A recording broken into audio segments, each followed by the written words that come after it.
Quem aqui não se lembra a campanha torpe que teve na presidência da República, que sofreu a presidência Dilma, a taxando de terrorista, a considerando uma subversiva social da pior espécie, a campanha baixa que foi a campanha presidência da República, e o povo brasileiro consagrou nas urnas a sua vitória. O que querem agora? Esse quarto poder, que é setores hegemônicos na mídia, querem, através dos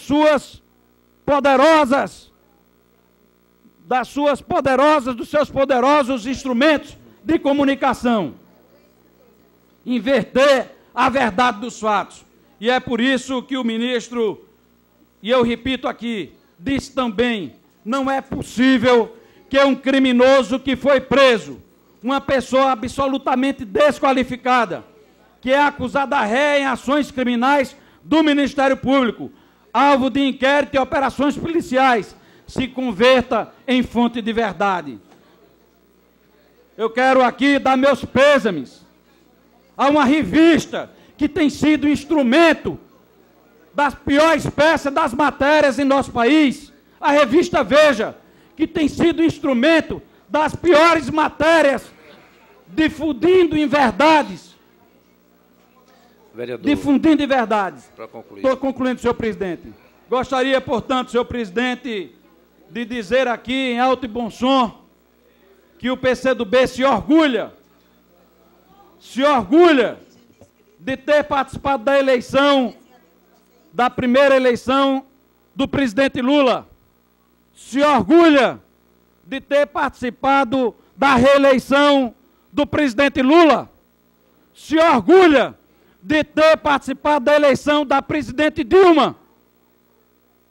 E eu gostaria de dizer que esse orgulho não é um orgulho cego, é um orgulho de quem tem visão crítica, é um orgulho de quem sabe que muito se fez, mas, como disse aqui o vereador Eduardo Canuto, muito tem por se fazer, muito tem por se construir, muito tem realmente por se avançar. E nós, Partido Comunista do Brasil, lançamos a necessidade de um novo projeto nacional de desenvolvimento, um novo projeto que avançasse as conquistas dos 2 primeiros governos Lula. O Partido Comunista integra a base do governo federal com a sua visão avançada e crítica, com o seu compromisso social, com os seus 90 anos de história. E é por isso aqui, senhor presidente, que eu digo com muita tranquilidade, e repito aqui as palavras que não são minhas, as palavras que foram do próprio ministro. Nós sabemos que nesse momento, senhor presidente, em situações assim, aqui eu encerro, peço meio minuto para encerrar, em situações dessa natureza, a mídia, ela joga um papel absolutamente dominador. Mas quando eu digo absolutamente dominador, eu coloco vírgula, porque o dominador precisa também ter base na realidade. Então eu gostaria aqui de reproduzir as palavras aqui do ministro, que eu já disse, de que não houve, não há, nem haverá qualquer fato, não houve, não há, nem haverá qualquer prova, melhor dizendo, porque dos fatos relatados não há correspondência com a verdade.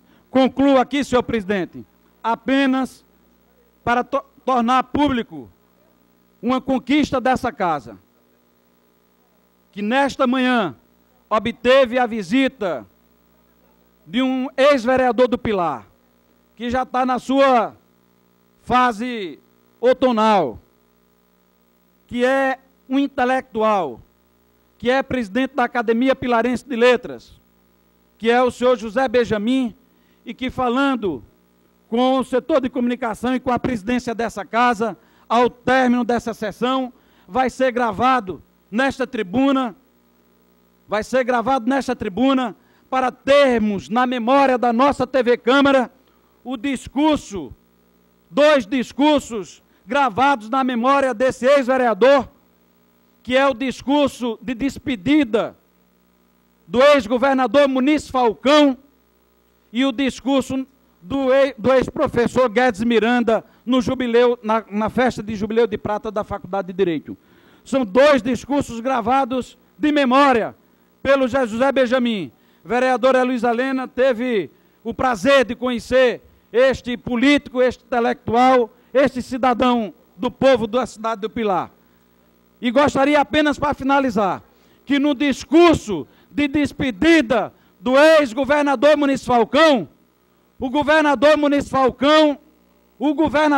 Falcão desejava ao sucessor que não tivesse a terça parte das perseguições que ele sofreu, inclusive com a tentativa do impeachment do governo Muniz Falcão.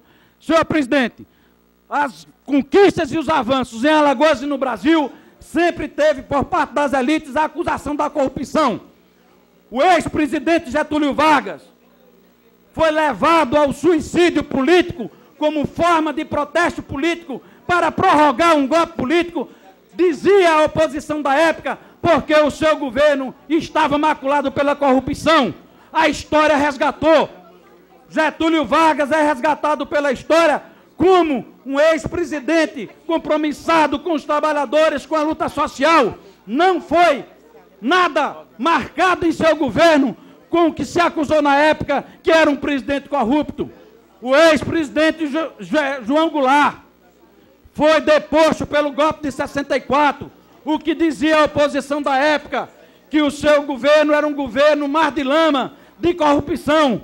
João Goulart é resgatado por nossa história como tendo sido, vereador Carlos Onalça, um governo progressista, que defendeu as reformas da educação, a reforma agrária, e que sofreu com a perseguição do golpe militar, a sua própria perseguição.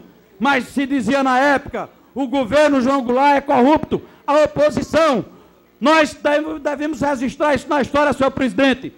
Nos momentos em que o Brasil avançou, nos momentos em que o Brasil teve conquistas de governos progressistas e avançados, a oposição, sem ter o que falar, sem ter discurso, usa justamente o discurso da ética sem ser ética, da moralidade sem ter moralidade.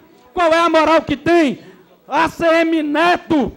Qual é a moral que tem ACM Neto de vir agora pedir o depoimento de um militar que é preso, que está sob inquérito, que está sob a fiscalização do TCU, para dar o depoimento no Congresso Nacional, como se fosse fonte de moralidade, como se fosse fonte de honradez?